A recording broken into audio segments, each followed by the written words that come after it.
जय श्री हरि विष्णु। ओम नमः शिवाय। प्रिय भक्तजनों, धर्म कथा गंगा में आपका स्वागत है। आज की कथा बृहस्पतिवार की कथा है। जो भी व्यक्ति इस कथा को कहता व सुनता है उसके सारे दुख दूर हो जाते हैं, वह धन धान्य से परिपूर्ण हो जाता है। भारतवर्ष में एक प्रतापी और दानी राजा राज्य करता था। वह नित्य गरीबों और ब्राह्मणों की सेवा किया करता था। यह बात उसकी रानी को अच्छी नहीं लगती थी। वह न ही गरीबों को दान देती थी, न ही भगवान का पूजन करती थी और राजा को भी दान देने से मना किया करती थी। एक दिन राजा शिकार खेलने वन को गए हुए थे तो रानी महल में अकेली थी। उसी समय बृहस्पति साधु के भेष में राजा के महल में भिक्षा मांगने के लिए गए और भिक्षा मांगी। रानी ने भिक्षा देने से इनकार किया और कहा, हे साधु महाराज, मैं तो दान पुण्य से तंग आ गए हूँ। मेरे पति सारा धन लुटाते रहते हैं। मेरी इच्छा है कि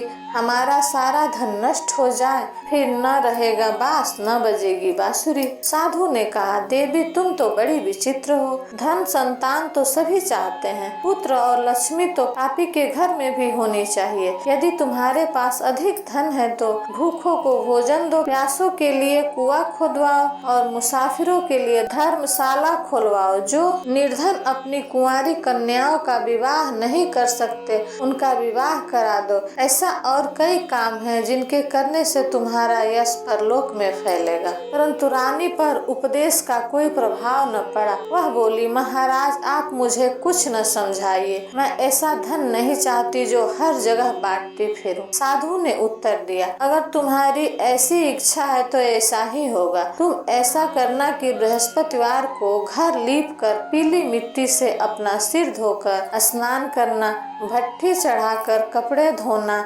ऐसा करने से आपका सारा धन नष्ट हो जाएगा। इतना कहकर वह साधु महाराज वहाँ से अलोप हो गए। साधु के अनुसार कई बातों को पूरा करते हुए रानी को केवल 3 बृहस्पतिवार ही बीते थे कि उसकी समस्त धन संपत्ति नष्ट हो गई। भोजन के लिए राजा का परिवार तरसने लगा। तब एक दिन राजा ने रानी से बोला कि हे रानी, तुम यही रहो, मैं दूसरे देश को जाता हूँ, क्योंकि यहाँ पर सभी लोग मुझे जानते हैं, इसलिए मैं कोई छोटा कार्य नहीं कर सकता। ऐसा कहकर राजा परदेश चला गया। वहाँ वह जंगल में लकड़ी काट कर लाता और शहर में बेचता। इस तरह वह अपना जीवन व्यतीत करने लगा। इधर राजा के परदेश जाते ही रानी और दासी दुखी रहने लगी। एक बार जब रानी और दासी को 7 दिन तक बिना भोजन के रहना पड़ा तो रानी ने अपनी दासी से कहा, हे दासी, पास ही के नगर में मेरी बहन रहती है, वह बड़ी धनवान है, तू उसके पास जा और कुछ ले आ ताकि थोड़ी बहुत गुजर बसर हो जाए।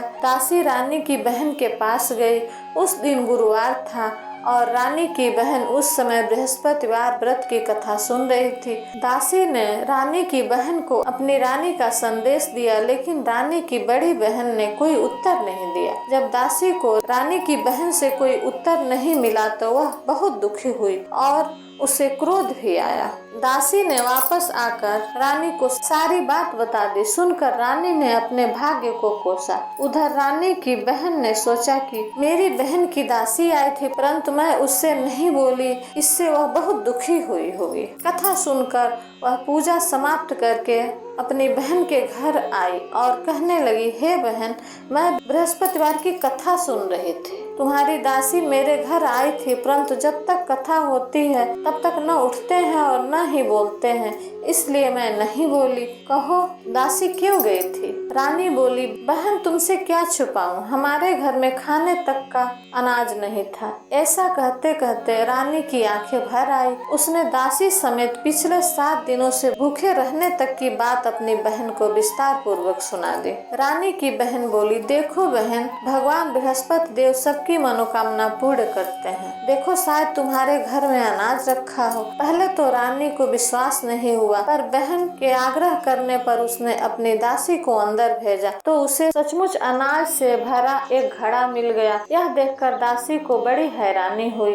दासी रानी से कहने लगी, हे रानी, जब हमको भोजन नहीं मिलता तो हम व्रत ही तो करते हैं, इसलिए क्यों न इनसे व्रत और कथा की विधि पूछ ली जाए ताकि हम भी व्रत कर सके। तब रानी ने अपनी बहन से बृहस्पति व्रत के बारे में पूछा। उसकी बहन ने बताया, बृहस्पतिवार के व्रत में चने की दाल और मुनक्का से विष्णु भगवान का केले की जड़ में पूजन करें तथा दीपक जलाएं, व्रत कथा सुने और पीला भोजन ही करें, इससे बृहस्पति देव प्रसन्न होते हैं। व्रत और पूजन विधि बताकर रानी की बहन अपने घर को लौट गई। 7 दिन के बाद जब गुरुवार आया तो रानी और दासी ने व्रत रखा। घुड़साल में जाकर चना और गुड़ लेकर आई, फिर उससे केले की जड़ तथा विष्णु भगवान का पूजन किया। अब पीला भोजन कहाँ से आए, इस बात को लेकर दोनों बहुत दुखी थे। चूँकि उन्होंने व्रत रखा था इसलिए बृहस्पति देव उनसे प्रसन्न थे, इसलिए वे एक साधु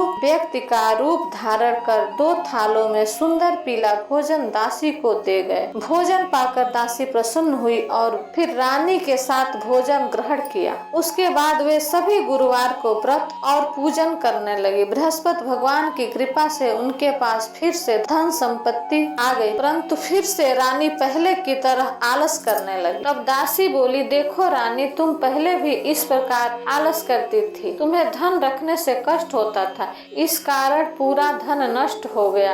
अब जब भगवान बृहस्पति की कृपा से धन मिला है तो तुम्हें फिर से आलस होता है। रानी को समझाते हुए दासी कहती है कि बड़ी मुसीबतों के बाद हमने यह धन पाया है, इसलिए हमें दान पुण्य करना चाहिए, भूखे मनुष्यों को भोजन कराना चाहिए और धन को शुभ कार्यों में खर्च करना चाहिए, जिससे तुम्हारे कुल का यश बढ़ेगा, स्वर्ग की प्राप्ति होगी और पितृ प्रसन्न होंगे। दासी की बात मानकर रानी अपना धन शुभ कार्यों में खर्च करने लगी, जिससे पूरे नगर में उसका यश फैलने लगा। बृहस्पति व्रत कथा के बाद श्रद्धा के साथ आरती की जानी चाहिए। इसके बाद प्रसाद बांटकर उसे ग्रहण करना चाहिए।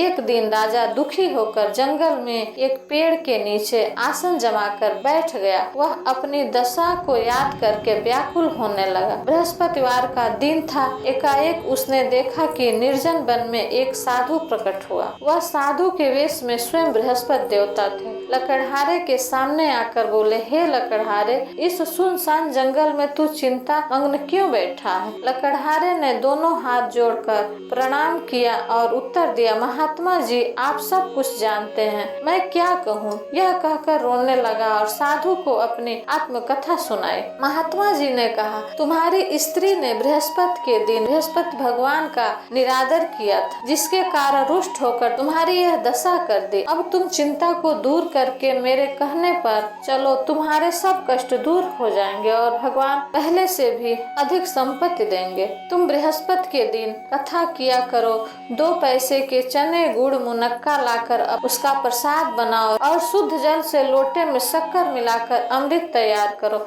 कथा के पश्चात अपने सारे परिवार और सुनने वाले प्रेमियों में अमृत एवं प्रसाद बांटकर आप भी ग्रहण करें। ऐसा करने से भगवान तुम्हारी सब मनोकामना पूरी करेंगे। साधु के ऐसा वचन सुनकर लकड़हारा बोला, हे प्रभु, मुझे लकड़ी बेचकर इतना पैसा नहीं मिलता जिससे भोजन के उपरांत कुछ बचा सकूं। मैंने रात्रि में अपने स्त्री को व्याकुल देखा है, मेरे पास कुछ भी नहीं है जिससे मैं उसकी खबर मंगा सकूं। साधु ने कहा, हे लकड़हारे, तुम किसी प्रकार की चिंता मत करो। बृहस्पति के दिन तुम रोजाना की तरह लकड़ी लेकर शहर जाओ। तुमको रोज से 2 गुना धन प्राप्त होगा, जिससे तुम भली भांति भोजन कर लोगे तथा बृहस्पति देव की पूजा का भी सामान आ जाएगा। इतना कहकर साधु अंतर्ध्यान हो गए। धीरे धीरे समय व्यतीत होने पर फिर वही बृहस्पतिवार का दिन आया। लकड़हारा जंगल में लकड़ी काटकर किसी शहर में बेचने गया। उसे उस दिन और दिन से अधिक पैसा मिला।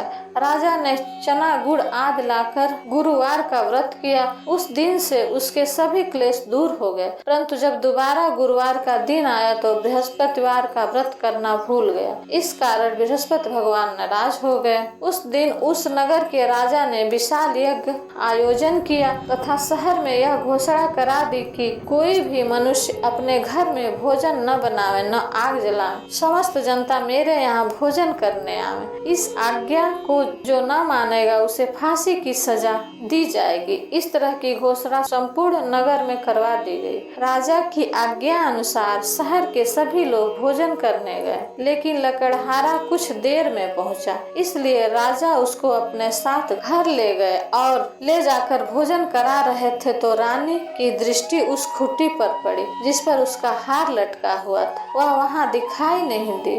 रानी ने निश्चय किया कि मेरा हार इस मनुष्य ने चुरा लिया है। उसी समय सिपाहियों को बुलाकर उसको कारागार में डलवा दिया। जब लकड़हारा कारागार में पड़ गया और बहुत दुखी होकर विचार करने लगा कि न जाने कौन से पूर्व जन्म के कर्म से मुझे यह दुख प्राप्त हुआ, और उसी साधु को याद करने लगा जो कि जंगल में मिला था। उसी समय तत्काल बृहस्पति देव प्रकट हुए और उसकी दशा को देखकर कहने लगे, अरे मूर्ख, तूने बृहस्पति देव की कथा नहीं करी, इस कारण तुझे दुख प्राप्त हुआ है। अब चिंता मत कर। बृहस्पतिवार के दिन कारागार के दरवाजे पर 4 पैसे पड़े मिलेंगे, उससे तुम बृहस्पति देव की पूजा करना, तेरे सभी कष्ट दूर हो जाएंगे। बृहस्पति के दिन उसे 4 पैसे मिले। लकड़हारे ने कथा कही। उसी रात्रि को बृहस्पति देव ने उस नगर के राजा को स्वप्न में कहा, हे राजा, तुमने जिस आदमी को कारागार में बंद कर दिया है वह निर्दोष है, वह राजा है, उसे छोड़ दो। रानी का हार उस खूंटी पर लटका हुआ है। अगर तू ऐसा नहीं करेगा तो मैं तेरे राज्य को नष्ट कर दूंगा। इस तरह रात्रि के स्वप्न को देखकर राजा प्रातः काल उठा और खूंटी पर हार देखकर लकड़हारे को बुलाकर क्षमा मांगी तथा लकड़हारे को योग्य सुंदर वस्त्र आभूषण देकर विदा कर दिया। बृहस्पति देव की आज्ञा अनुसार लकड़हारा अपने नगर को चल दिया। राजा जब अपने नगर के निकट पहुँचे तो उसे बड़ा आश्चर्य हुआ। नगर में पहले से अधिक बाग, तालाब, कुएं तथा बहुत ही धर्मशाला, मंदिर आदि बन गई थी। राजा ने पूछा, यह किसका बाग और धर्मशाला है? तब नगर के सब लोग कहने लगे, यह सब रानी और दासी के हैं। तो राजा को आश्चर्य हुआ और गुस्सा भी आया। जब रानी ने यह खबर सुनी कि राजा आ रहे हैं तो उन्होंने दासी से कहा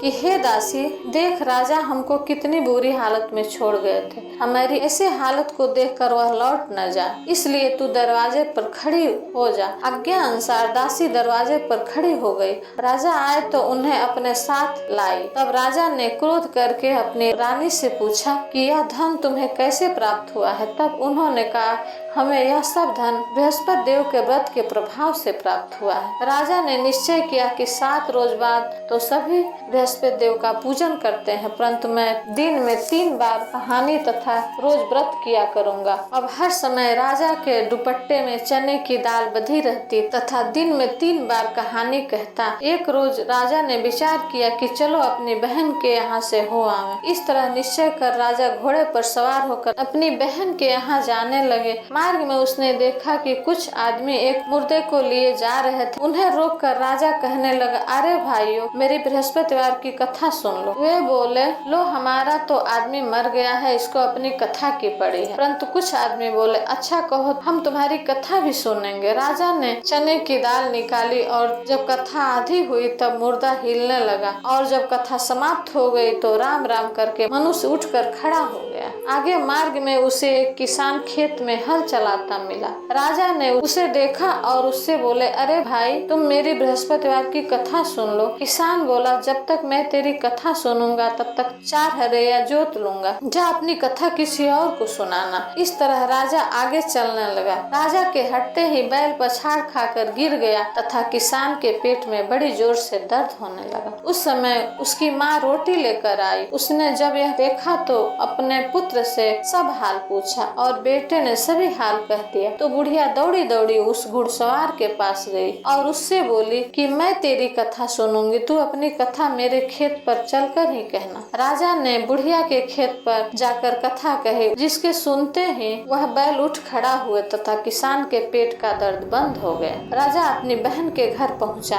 बहन ने अपने भाई की खूब मेहमानी की। दूसरे रोज प्रातः काल राजा जगा तो वह देखने लगा कि सब लोग लोग भोजन कर रहे हैं। राजा ने अपनी बहन से कहा, ऐसा कोई मनुष्य है जिसने भोजन नहीं किया हो मेरी कथा बृहस्पतिवार की, सुन ले। बहन बोली, हे भैया, यह देश ऐसा ही है कि पहले यहाँ लोग भोजन करते हैं, बाद में अन्य काम करते हैं। अगर कोई पड़ोस में हो तो देख आओ। वह ऐसा कहकर देखने चली गई, परंतु उसे कोई ऐसा व्यक्ति नहीं मिला जिसने भोजन न किया हो। अतः वह एक कुम्हार के घर गई जिसका लड़का बीमार था। उसे मालूम हुआ कि उसके यहाँ 3 रोज से किसी ने भोजन नहीं किया। तो रानी ने अपने भाई की कथा सुनने के लिए कुम्हार से कहा। वह तैयार हो गया। राजा ने जाकर बृहस्पतिवार की कथा कही, जिससे सुनकर उसका लड़का ठीक हो गया। अब तो राजा की प्रशंसा होने लगी। एक रोज राजा ने अपनी बहन से कहा कि हे बहन, हम अपने घर को जाएंगे, तुम भी तैयार हो जाओ। राजा की बहन ने अपनी सास से कहा। सास ने कहा, हाँ चली जा, परंतु अपने लड़के को मत ले जाना, क्योंकि तेरे भाई की कोई औलाद नहीं है। बहन ने अपने भैया से कहा, हे भैया, मैं तो चलूंगी, पर कोई बालक नहीं जाएगा। राजा बोला, जब कोई बालक नहीं जाएगा तब तुम चलकर क्या करोगे? बड़े दुखी मन से राजा अपने घर को लौट आए। राजा ने अपनी रानी से कहा, हम निर्वंशी हैं, हमारा मुंह देखने का धर्म नहीं है और कुछ भोजन आदि नहीं किया। रानी बोली, हे प्रभु, बृहस्पति देव ने हमें सब कुछ दिया है, वह हमें औलाद अवश्य देंगे।